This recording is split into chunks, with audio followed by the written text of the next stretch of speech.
It's time for our Big 12 Conference Championship predictions, and this is the most chaotic conference in all of college football, as you can see by these standings.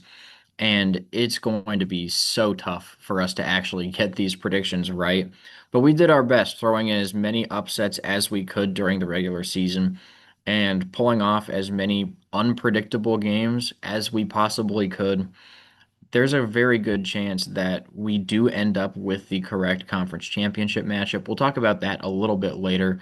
But these top three teams in the conference, we do believe are the three best teams. You got Arizona State, which arguably is the best team in the Big 12, with the most returning starters in all of college football, including quarterback Sam Leavitt. They finished 7-2, but unfortunately for the Sun Devils, those two losses were to Texas Tech and Baylor, who both finished 7-2 ahead of Arizona State, which is why the Sun Devils do not make the conference championship for the second year in a row. And then there is a big tier of teams going 6-3, and I don't even know where to begin with these teams. There is a little bit of a similarity between most of these teams as they have a quarterback slated to start who has starting experience, whether that was at the same program last season or coming in from a new program. TCU, Iowa State, and Kansas State all have returning starting quarterbacks in Avery Johnson for the Wildcats, Rocco Becht for the Cyclones, and Josh Hoover for the Horned Frogs. All very solid quarterbacks with a good amount of returning production around them as well. And they could easily find themselves in the conference championship game if they manage to get one more win. But the season is very difficult for these teams, and they do kind of cannibalize each other a little bit, with Kansas State getting a win over Iowa State in week 0, along with those teams playing each other along the way. And then Utah is bringing in Devin Dampier from New Mexico, who had a very solid season last year. And from what I've seen, Utah is very excited for Devin Dampier this season. I think that the Utes finally have a reason to not just be off-season hype. I think they can be a very good team this season with the transfer portal class they have coming in. They're also bringing in Wayshawn Parker in the running back room, who was very great at Washington State last season. And then BYU is kind of an outlier here, as Jake Retzlaff was the starting quarterback initially when we did these projections and predictions, but now he is at Tulane, so they had to pivot to a new starting quarterback, and we really don't know who it is yet, but they have so much returning production at the other positions that we still think BYU can find themselves in the top half of the conference standings, along with having a bit of a weaker schedule, but we will know for sure once we see who the starting quarterback is. But for right now, I do think BYU can still be in the mix a little bit, but they will struggle towards the end of the season or against some of these better teams if their quarterback play is not up to par. And I do think that with Retzlaff gone, there is a very good chance that we could see BYU maybe drop one more game and finish as the lone 5-4 team in this conference. If I had to pick any one of these five teams to not actually get to the 6-3 mark, it would definitely be BYU. Then you have this next tier of teams with a losing record in conference, but still making a bowl game: Colorado, Arizona, and Kansas. Now, this is definitely a tough tier to predict because they're going to pull off some upsets. I think all of these teams have the ability to do that, but they can also lose to some of the worst teams in the conference.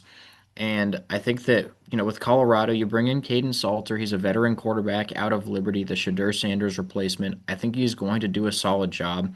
I just don't think that Colorado is going to be very good this season.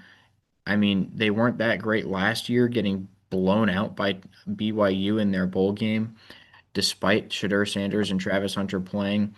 They seemed pretty overrated last season and losing their two best players. Still going to maybe be a bowl team, but not much better than that. Arizona, you got Noah Fafita back at quarterback, but his number one weapon is gone in Tateroa McMillan. I think they'll have guys step up that they can make a bowl game, but it's certainly going to be tough. And then Kansas, finishing 7-5, the best record out of these three, but losing the conference tiebreaker. And they have Jalen Daniels returning at quarterback. Tons of hype around him every offseason.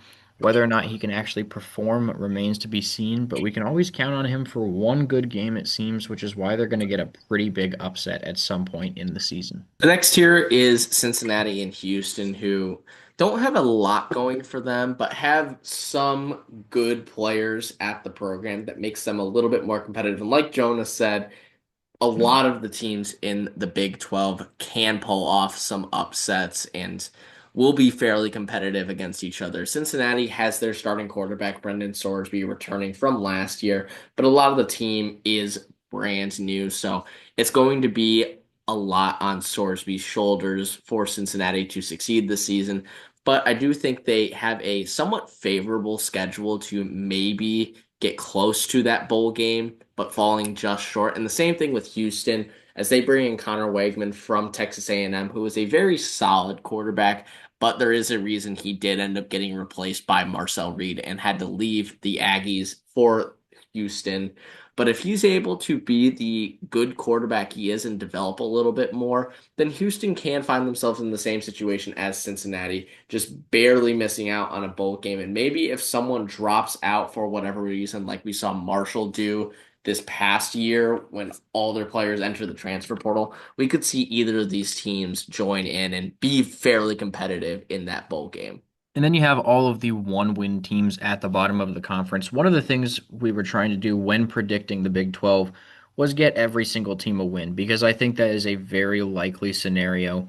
We talked about the chaos of this conference, and it is very real. I would actually be pretty surprised if a team went winless in the Big 12 this season. A lot of these teams down here are really just trying to build through the transfer portal, and I don't think it's going to work for them this year. The biggest surprise here is going to be West Virginia. Rich Rodriguez is back as the head coach, but the transfer portal class coming in is just so huge that I think it's going to be tough to wrangle this year. This is definitely the team in this tier, though, that has the best chance to improve in the next coming seasons. And West Virginia is in a separate tier compared to UCF and Oklahoma State. They really just have no returning production or players that make them very competitive outside of against a couple of the lower teams in the Big 12. But since it is a competitive conference, that's why they can get a win over some of these weaker teams.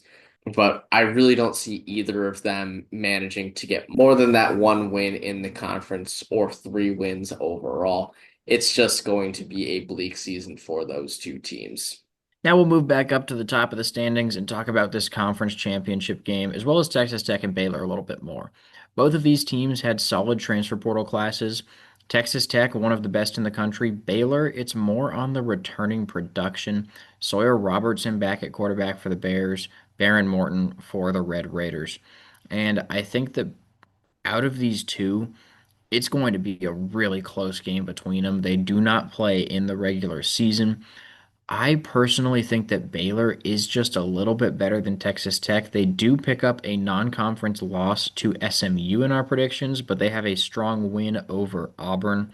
This game really could go either way because both teams are going to be very, very good this season. And I think that the biggest thing here is that if Baylor loses this game, they will not be a college football playoff team. Texas Tech would still have a shot. And with the Bears needing it just a little bit more, and us thinking that Baylor is just a slightly better team than Texas Tech, I think that Baylor will end up as the Big 12 champions this season. It could easily go either way. It's a battle of differing philosophies. Like Jonah said, Baylor is made up of starters returning from last year. Along with Sawyer Robertson, they have both starting running backs returning and his leading wide receiver in Josh Cameron.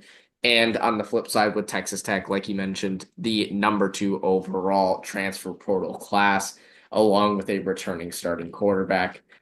It could go either way, but we do like the fact that Baylor won 6 games in a row last year to finish out their regular season and are returning all of those players that helped them get those 6 wins in a row.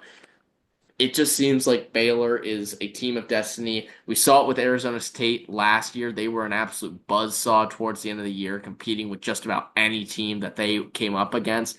I think Baylor is the choice for this year to be that buzzsaw, to be that team of destiny that can win the Big 12. As for Texas Tech, like Jonah mentioned, they might still have a chance to make the college football playoffs, but you will have to stick around. We will release our college football playoff prediction video on August 19th based off of all of our predictions. And that is where you will see if Texas Tech has what it takes to make the college football playoffs, even with a conference championship loss to Baylor here. But for now, thank you guys for watching. Please make sure to like and subscribe so you don't miss out on any more of our content, and we will see you in the next video.